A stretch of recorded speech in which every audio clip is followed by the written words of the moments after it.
ম্যানচেস্টারের শাহজালাল মসজিদ এবং Islamic centre এর ব্যবস্থাপনায় 4 সপ্তাহব্যাপী দারুল কিরাত কোর্সের সমাপনী এবং কৃতি শিক্ষার্থীদের মধ্যে পুরস্কার বিতরণ অনুষ্ঠিত হয়েছে। সহকর্মী আমিনুল হক ওয়েসের রিপোর্টে থাকছে বিস্তারিত। ম্যানচেস্টারের ঐতিহ্যবাহী শাহজালাল মসজিদ এবং ইসলামিক সেন্টারের ব্যবস্থাপনায় প্রতি বছরের ন্যায় এবারও গ্রীষ্মকালীন ছুটিতে দারুল কিরাত কোর্সের আয়োজন করা হয়।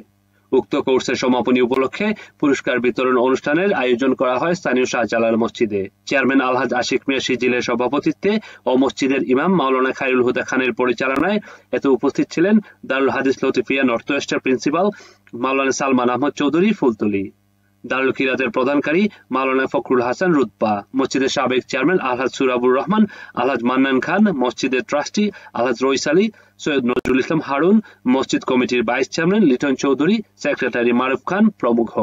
দারুল কিরাত কোর্সের গুরুত্বের কথা বলতে গিয়ে প্রধানকারী মাওলানা ফখরুল হাসান রুতবা বলেন, আল্লাহ সুবহানাহু ওয়া তাআলা কালামে পাকে হুকুম করছেন কোরআন শরীফ যে সহিশুদ্ধভাবে পড়বার লাগি। ম্যানচেস্টারের মুসলিম কমিউনিটি সহ শাহজালাল মসজিদ কমিটির প্রতি কৃতজ্ঞতা প্রকাশ করেন মাওলানা খায়রুল হুদা খান।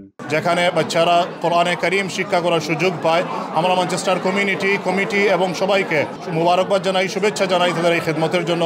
সফলভাবে দারুল কিরাত কোর্স সম্পন্নকারী ছাত্রছাত্রীদের মধ্যে বিভিন্ন গ্রুপে পুরস্কার তুলে দেওয়া হয়। এই গুরুত্বপূর্ণ প্রাপ্তির অনুভূতির কথা প্রকাশ করেন অনেকেই। So please make dua for all of us so that we can become qaris inshallah. I would like other students to learn at Shahjalal Mosque as well. এই আয়োজন যেন অব্যাহত থাকে এটাই উপস্থিত বিশিষ্ট জনদের কাম্য। গ্রেটার ম্যানচেস্টার থেকে আমিনুল হক ওয়েস, ATN বাংলা।